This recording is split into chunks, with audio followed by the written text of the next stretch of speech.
بسم اللہ الرحمن الرحیم۔ اللہم صلی علی سیدنا مولانا محمد وبارک وسلم وصلی علیہ۔ ماہ سفر اور جاہلانہ خیالات۔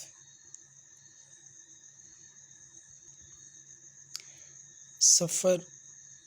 عربی زبان کا لفظ ہے جس میں صاد اور فے دونوں پر زبر ہے۔ اس کے معنی وہی ہے جو عام طور پر مشہور اور معروف ہے، یعنی اسلامی مہینوں میں دوسرا مہینہ۔ سفر کے متعلق اہل عرب کے توہمات۔ اسلام سے پہلے دور جاہلیت میں سفر کے متعلق اہل عرب کے مختلف اور عجیب و غریب توہمات تھے۔ حضرت محدثین اکرام نے ان سب کو تفصیل سے ذکر فرمایا ہے۔ ذیل میں ان کا مختصر انتخاب پیش کیا جاتا ہے۔ سفر کے متعلق اہل عرب کا یہ گمان تھا کہ اس سے مراد وہ سانپ ہے جو انسان کے پیٹ میں ہوتا ہے اور بھوک کی حالت میں انسان کو ڈستا اور کاٹتا ہے۔ چنانچہ بھوک کی حالت میں جو تکلیف ہوتی ہے وہ اسی کے ڈسنے سے ہوتی ہے۔ بعض اہل عرب کا یہ نظریہ تھا کہ سفر سے مراد پیٹ کا وہ جانور ہے جو بھوک کی حالت میں بھڑکتا ہے اور جوش مارتا ہے، اور جس کے پیٹ میں ہوتا ہے بسا اوقات اس کو جان سے بھی مار دیتا ہے۔ نیز اہل عرب اس کو خارش کے مرض والے سے زیادہ متعدی مرض سمجھتے تھے۔ بعض کے نزدیک سفر ان کیڑوں کو کہتے ہیں جو جگر اور پسلیوں کے سرے میں پیدا ہو جاتے ہیں، جس کی وجہ سے انسان کا رنگ بالکل پیلا ہو جاتا ہے، جس کو طب کی اصطلاح میں یرقان کہا جاتا ہے۔ بعض لوگ یہ کہتے ہیں کہ سفر ایک مشہور مہینہ ہے جو حرم اور ربیع الاول کے درمیان آتا ہے۔ لوگوں کا اس کے متعلق یہ گمان ہے کہ اس ماہ میں بکثرت مصیبتیں اور آفتیں نازل ہوتی ہیں۔ نیز اہل عرب سفر کا مہینہ آنے سے بدفعلی بھی لیا کرتے تھے۔ حضرت امام مالک رحمۃ اللہ علیہ کا بیان ہے کہ ایام جاہلیت میں لوگ ماہ سفر کو ایک سال حلال اور ایک سال حرام ٹھہرایا کرتے تھے، جس کی وجہ یہ ہے کہ کبھی اہل عرب ماہ سفر کو جو ان کے نزدیک محترم مہینوں میں سے ایک ہے جس میں جنگ و جدال حرام سمجھتے تھے، اور ماہ سفر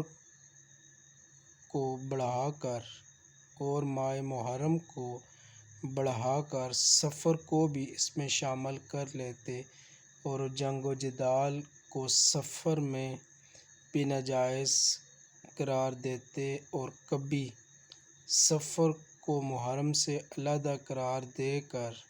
محترم مہینوں سے اس کو خارج کر دیتے اور اس میں جنگ و جدال مباح سمجھتے۔ سفر کے متعلق دور حاضر کے لوگوں کے خیالات۔ آج کل بھی ماہ سفر کے متعلق عام لوگوں کے ذہن میں مختلف خیالات جمع ہوئے ہیں، جن میں سے چند حسب ذیل ہیں۔ یعنی ماہ سفر میں شادی بیاہ اور دیگر پرمسرت تقریبات منعقد کرنے اور اہم امور کا افتتاح اور ابتدا کرنے سے پرہیز کرتے ہیں، اور کہا کرتے ہیں کہ سفر میں کی ہوئی شادی صفر ہوگی، یعنی ناکام ہوگی، اور اس کی وجہ عموماً ذہنوں میں یہی ہوتی ہے کہ سفر کا مہینہ نامبارک اور منحوس مہینہ ہے، چنانچہ سفر کا مہینہ گزرنے کا انتظار کرتے ہیں اور پھر ربیع الاول کے مہینے سے اپنی تقریبات شروع کرتے ہیں۔ اس توہم پرستی کا دین سے کوئی واسطہ نہیں، یہ محض باطل ہے۔ بعض ماہ صفر کی یکم سے 13 تاریخ کے ایام کو بطور خاص منحوس اور برا جانتے ہیں اور 13 تاریخ کو کچھ گونگنیاں وغیرہ پکا کر تقسیم کرتے ہیں تاکہ اس نحوست سے حفاظت ہو جائے۔ یہ بھی بالکل بے اصل بات ہے۔ من گھڑت اور ایجاد کردہ باتوں کی کوئی بنیاد تو ہوتی نہیں، لیکن جب جاہلوں سے یا ان گمراہ کن رہنماؤں سے ان کے باطل نظریات کی دلیل مانگی جاتی ہے تو وہ من گھڑت روایتیں اور غلط ملط دلیلیں پیش کیا کرتے ہیں۔ چنانچہ سفر کے منحوس ہونے کے متعلق بھی ان سے ایک روایت منقول ہے جس کے الفاظ یہ ہیں: نبی کریم صلی اللہ علیہ وآلہ وسلم نے فرمایا، جو شخص مجھے ماہ صفر کے ختم ہونے کی بشارت دے گا میں اس کو جنت کی بشارت دوں گا۔ اس روایت سے یہ لوگ ماہ صفر کے منحوس اور نامراد ہونے پر استدلال کرتے ہیں اور کہتے ہیں کہ صفر میں نحوست تھی، جبھی تو نبی کریم صلی اللہ علیہ وآلہ وسلم نے یہ بات ارشاد فرمائی اور صفر کے بسلامت گزرنے پر جنت کی بشارت دی، تو واضح ہوا کہ اول تو حضرت ملا علی قاری رحمۃ اللہ علیہ نے، جو بڑے جلیل القدر محدث ہیں، اپنی مشہور اور معروف کتاب الموضوعات الکبریٰ جس میں موصوف نے موضوع، بے اصل اور من گھڑت حدیثیں جمع کی ہیں، اس میں اس روایت کا ذکر کیا ہے اور اس کو موضوع بتایا ہے۔ لہٰذا اس موضوع اور من گھڑت روایت سے استدلال کرنا سراسر جہالت اور گمراہی کی بات ہے۔ پھر اگر اس روایت کے الفاظ پر غور کریں تو ان الفاظ میں کہیں بھی ماہ صفر کے منحوس ہونے پر کوئی اشارہ نہیں، لہٰذا ان الفاظ سے ماہ صفر کو منحوس سمجھنا محض ایک بے بنیاد خیال ہے جس کی کوئی حقیقت نہیں، اور تھوڑی دیر کے لیے اس روایت کے من گھڑت ہونے سے قطع نظر کر کے اگر اس کے الفاظ پر غور کریں تو اس کا مطلب یہ ہے کہ نبی کریم صلی اللہ علیہ وآلہ وسلم کی وفات ماہ ربیع الاول میں ہونے والی تھی اور آپ صلی اللہ علیہ وآلہ وسلم موت کے بعد اللہ تعالیٰ کی ملاقات کے مشتاق تھے، جس کی وجہ سے آپ کو ماہ صفر کے گزرنے اور ربیع الاول کے شروع ہونے کی خبر کا انتظار تھا، اور ایسی خبر لانے پر آپ صلی اللہ علیہ وآلہ وسلم نے اس بشارت کو مرتب فرمایا۔ چنانچہ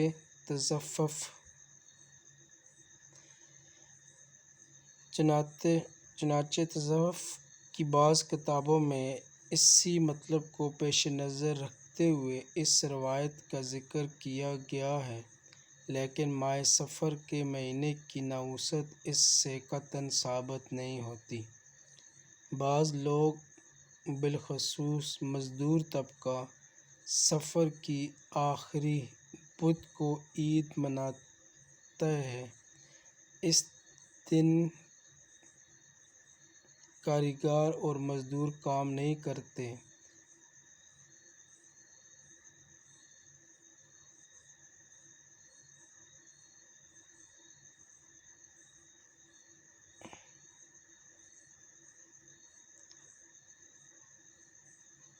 اس دن کاریگر اور مزدور کام نہیں کرتے، آجر مالک سے مٹھائی کا مطالبہ کرتے ہیں اور ہر مزدور کو مٹھائی اور عیدی دی جاتی ہے۔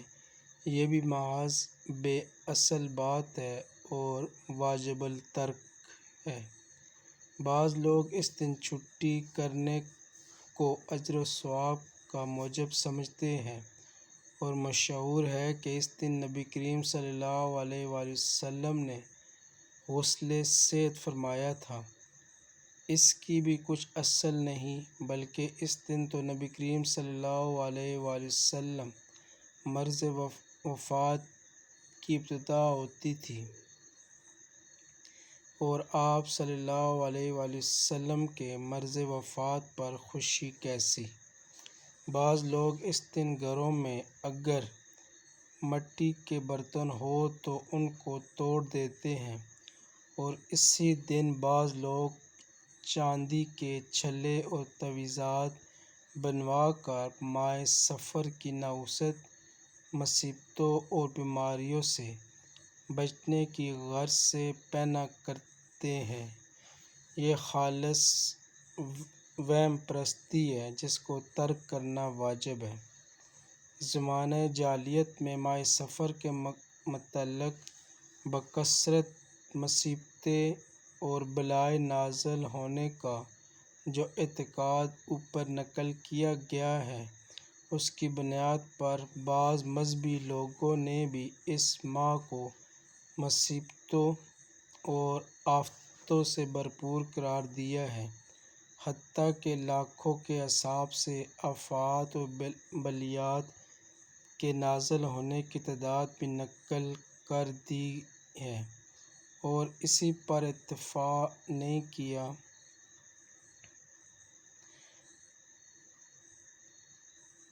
بلکہ جلیل القدر انبیاء علیہ السلام کو بھی اس ماہ میں مبتلا مصیبت ہونا قرار دیا ہے، اور پھر خود ہی نماز کے خاص طریقے بتائے جن پر عمل کرنے سے عمل کرنے والا تمام مصائب اور آلام سے محفوظ ہو جاتا ہے، جس کی قرآن و سنت سے کوئی سند نہیں، کیونکہ جب بنیادی طور پر ماہ صفر میں مصیبتوں اور آفتوں کا نازل ہونا ہی باطل ہے اور جاہلیت اولیٰ کا ایجاد کردہ نظریہ ہے، تو نبی کریم صلی اللہ علیہ وآلہ وسلم نے اس کو بالکل بے اصل اور بے بنیاد قرار دیا ہے، جیسا کہ عنقریب آ رہا ہے، تو اس پر جو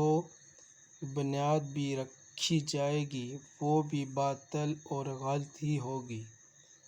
ذیل میں ان باتوں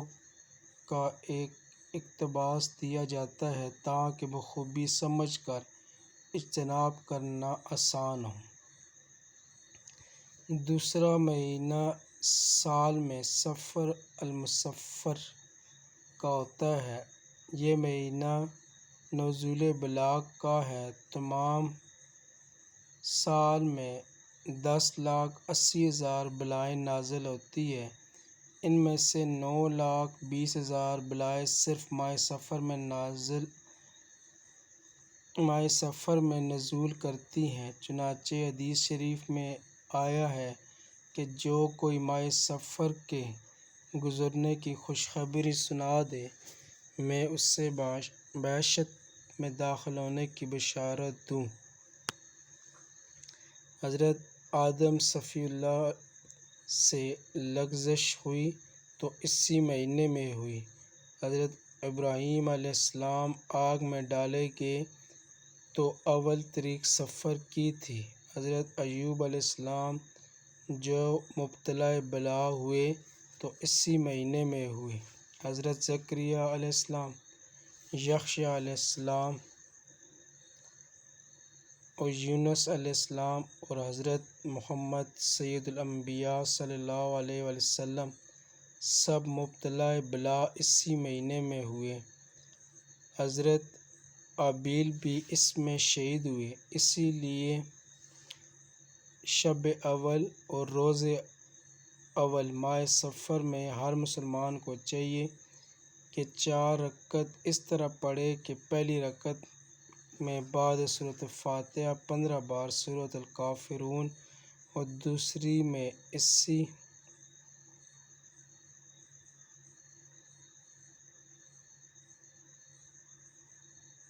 اسی قدر قل هو اللہ احد، تیسری میں اسی قدر سورۃ الفلق، چوتھی میں اسی قدر سورۃ الناس پڑھے اور بعد سلام 70 مرتبہ سبحان اللہ والحمد للہ ولا الہ الا اللہ واللہ اکبر کہے تو اللہ تعالیٰ اس کو ہر بلا اور آفت سے محفوظ رکھے گا اور ثواب عظیم عطا فرمائے گا۔ دوسری نماز اسی مہینے میں یہ بھی ہے کہ پہلی تاریخ کو غسل کرے اور وقت چاش کے 2 رکعت نفل 11 بار قل هو اللہ احد کے ساتھ پڑھے اور بعد سلام کے 70 مرتبہ درود شریف پڑھے اور اس کے بعد یہ دعا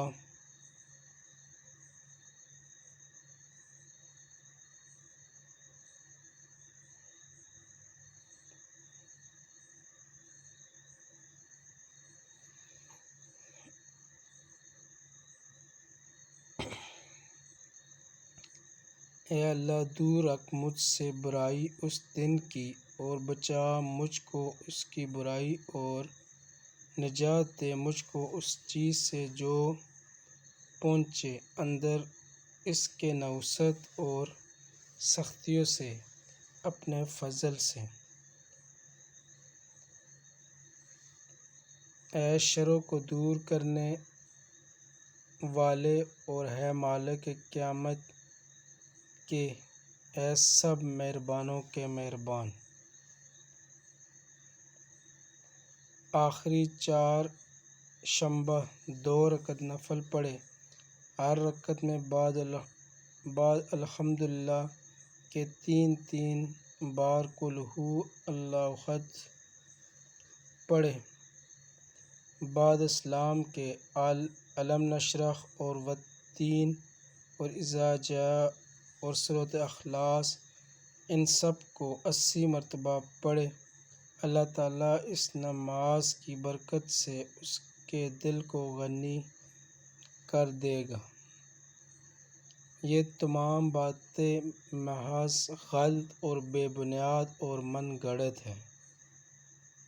قرآن و حدیث، صحابہ، تابعین، ائمہ مجتہدین اور سلف صالحین کسی سے بھی ان کا ثبوت نہیں ہے، بلکہ نبی کریم صلی اللہ علیہ وآلہ وسلم نے اپنے صاف اور واضح ارشادات کے ذریعے زمانے جاہلیت کے توہمات اور قیامت تک پیدا ہونے والے تمام باطل خیالات اور سفر کے متعلق وجود میں آنے والے تمام نظریات کی تردید اور نفی فرما دی، اور ساتھ ہی عرب کے دور جاہلیت میں جن جن طریقوں سے نحوست، بدفعلی، بدشگونی لی جاتی تھی ان سب کی بھی مکمل نفی فرمائی اور مسلمانوں کو ان تمام توہمات سے بچنے کی تاکید فرمائی۔ چنانچہ اب حضرت صلی اللہ علیہ وآلہ وسلم کے چند ارشادات مع تشریح ملاحظہ فرمائیں۔ حضرت ابو ہریرہ رضی اللہ تعالی عنہ نبی کریم صلی اللہ علیہ وآلہ وسلم سے روایت کرتے ہیں کہ آپ صلی اللہ علیہ وآلہ وسلم نے فرمایا، مرض کا لگ جانا، الو اور سفر اور نحوست یہ سب باتیں بے حقیقت ہیں اور جزامی شک سے اس طرح بچو اور پرہیز کرو جس طرح شیر سے بچتے ہو۔ حضرت جابر رضی اللہ تعالیٰ عنہ بیان کرتے ہیں کہ میں نے خود نبی کریم صلی اللہ علیہ وآلہ وسلم سے سنا ہے کہ مرض لگ جانا، سفر اور غول بیابانی سب خیالات ہیں، ان کی کوئی حقیقت نہیں۔ حضرت ابو ہریرہ رضی اللہ تعالیٰ عنہ نبی کریم صلی اللہ علیہ وسلم سے روایت کرتے ہیں کہ آپ صلی اللہ علیہ وآلہ وسلم نے فرمایا، مرض کا لگ جانا، الو اور سفر، یہ سب وہم پرستی کی باتیں ہیں، ان میں کوئی حقیقت نہیں۔ تشریح سب بخاری و مسلم کی صحیح احادیث ہے۔ دیکھیں ان میں رحمت کائنات صلی اللہ علیہ وآلہ وسلم نے سفر کے متعلق جتنے باطل نظریات، خیالات، توہمات اور زمانۂ جاہلیت میں عربوں کے اندر رائج تھے، ان سب کی صاف صاف نفی فرما دی اور کسی بھی قسم کے توہمات کی کوئی گنجائش نہیں رکھی، اور جہاں زمانۂ جاہلیت کے توہمات کی ان ارشادات سے تردید ہو گئی، وہاں آپ صلی اللہ علیہ وسلم کے انہی پاک ارشادات سے بعد میں قیامت تک پیدا ہونے والے تمام غلط سلط خیالات اور تصورات کی نفی بھی ہوگی۔ چنانچہ آپ صلی اللہ علیہ وآلہ وسلم نے یہ ارشادات قیامت تک کے لیے ہیں، اور ثابت ہو گیا کہ ماہ صفر مصفر میں ہرگز کوئی نحوست نہیں،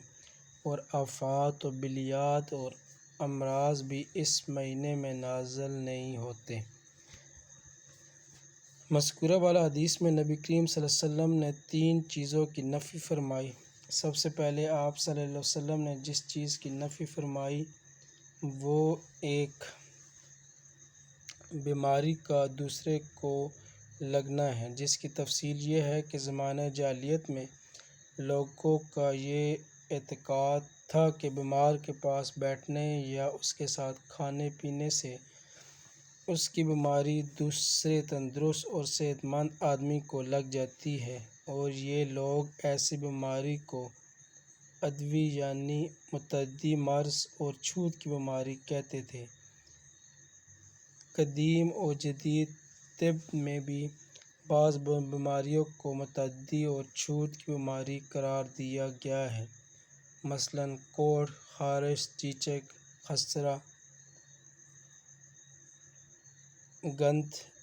ذہنی آشوب چشم اور عام وبائی امراض وغیرہ۔ عام لوگوں میں چھوت چھات کا اعتقاد اور ایک بیماری دوسرے کو لگنے کا گمان بھی کافی عام ہے، چنانچہ ہمارے معاشرے میں بھی وبائی امراض میں مبتلا ہونے والوں سے بہت پرہیز کیا جاتا ہے، ان کا کھانا پینا، رہن سہن، اوڑھنا بچھونا سب علیحدہ کر دیا جاتا ہے، اور حد سے زیادہ چھوت چھات کا برتاؤ کیا جاتا ہے۔ نبی کریم صلی اللہ علیہ وآلہ وسلم نے اس عقیدے اور نظریے کو باطل قرار دیا اور فرمایا، یعنی بذات خود ایک شخص کی بیماری بڑھ کر دوسرے کو نہیں لگتی، بلکہ بیمار کرنا نہ کرنا قادر مطلق کے اختیار میں ہے، وہ جس کو چاہے بیمار کرے اور جس کو چاہے بیماری سے محفوظ رکھے۔ ایک دوسری حدیث میں اس کی مزید تشریح اس طرح ہے کہ ایک دیہاتی نے عرض کیا، یا رسول اللہ، خارش اولاً اونٹ کے ہونٹوں سے شروع ہوتی ہے، پھر اس کی دم سے آغاز کرتی ہے، پھر یہ خارش دوسرے تمام اونٹوں میں پھیل جاتی ہے۔ اس پر حضرت صلی اللہ علیہ وسلم نے ارشاد فرمایا، یہ بتاؤ کہ پہلے اونٹ کو خارش کیسے ہوئی اور کس کے ذریعے سے ہوئی؟ وہ دیہاتی یہ سن کر لاجواب ہو گیا۔ پھر آپ صلی اللہ علیہ وآلہ وسلم نے ارشاد فرمایا کہ یاد رکھو، متعدی مرض، چھوت، شگون اور بدفعلی کوئی چیز نہیں۔ اللہ تعالیٰ نے ہر جاندار کو پیدا کر کے اس کی زندگی، روزی اور مصیبت مقرر کر دی ہے۔ دوسری چیز جس کی حدیث بالا میں نبی کریم صلی اللہ علیہ وسلم نے نفی فرمائی وہ ہامہ ہے، جس کی حقیقت سے بھی باخبر ہونا چاہیے۔ ہامہ کے لفظی معنی سر اور پرندے کے آتے ہیں۔ حدیث میں ہائمہ سے مراد پرندہ ہے، کیونکہ زمانہ جاہلیت میں عرب لوگ ہائمہ پرندوں سے بدشگونی اور نحوست مراد لیتے تھے اور اس کے متعلق ان میں طرح طرح کی باتیں پھیلی ہوئی تھیں۔ مثلاً ان کا خیال تھا کہ مقتول کے سرے سے ایک پرندہ نکلتا ہے جس کا نام ہائمہ ہے اور وہ ہمیشہ فریاد کرتا رہتا ہے کہ مجھے پانی پلاؤ۔ جب مقتول کا بدلہ قاتل سے لے لیا جاتا ہے تو پھر یہ پرندہ دور اڑ جاتا ہے۔ بعض کا خیال تھا کہ مردے کی ہڈیاں جب بوسیدہ اور معدوم ہو جاتی ہیں تو وہ ہامہ بن کر قبر سے نکل جاتی ہیں اور ادھر ادھر گھومتی رہتی ہیں اور اپنے گھر والوں کی خبر لیتی پھرتی ہیں۔ بعض کا اعتقاد تھا کہ ہائمہ وہ الو ہے جو کسی کے گھر میں بیٹھ کر آوازیں لگاتا ہے اور انہیں ہلاکت اور بربادی اور موت کی خبریں دیتا ہے۔ نبی کریم صلی اللہ علیہ وآلہ وسلم نے اس اعتقاد کو باطل قرار دیا اور ایسا اعتقاد رکھنے سے منع فرمایا اور واضح رہے کہ ہائمہ کی کوئی حقیقت نہیں۔ تیسری چیز جس کی نبی کریم صلی اللہ علیہ وسلم نے حدیث میں نفی فرمائی وہ نو ہے، یہ چاند کی 28 منزلوں کا نام ہے، جس میں ہر منزل کے مکمل ہونے پر صبح صادق کے وقت ایک ستارہ گرتا ہے اور دوسرا ستارہ اس کے مقابلے میں اسی وقت مشرق میں طلوع ہوتا ہے۔ اہل عرب کا بارش کے متعلق یہ گمان تھا کہ چاند یا ستاروں کی ایک منزل کے ختم اور دوسری منزل کے آغاز پر بارش ہوتی ہے۔ مرقاد یعنی اہل عرب بارش کو منزل کی جانب منسوب کرتے اور کہتے تھے کہ فلاں منزل کی وجہ سے ہم پر بارش ہوئی اور ستاروں ہی کو بارش کے سلسلے میں مؤثر حقیقی مانتے تھے۔ نبی کریم صلی اللہ علیہ وسلم نے نو فرما کر اس کی بھی مکمل نفی فرما دی اور اہل عرب کے اس گمان کو بالکل باطل اور بے بنیاد قرار دیا، کیونکہ ایسا خیال اور نظریہ انسان کو شرک کی حد تک پہنچا دیتا ہے۔ بارش کا برسنا یا نہ برسنا محض اللہ تعالیٰ کی قدرت میں ہے۔ وہ جب چاہتے ہیں بارش برساتے ہیں اور جب نہیں چاہتے بارش نہیں برساتے، بلکہ ستاروں اور سیاروں کی گردش اور ان کا طلوع اور غروب بارش ہونے یا نہ ہونے کا ایک ظاہری سبب تو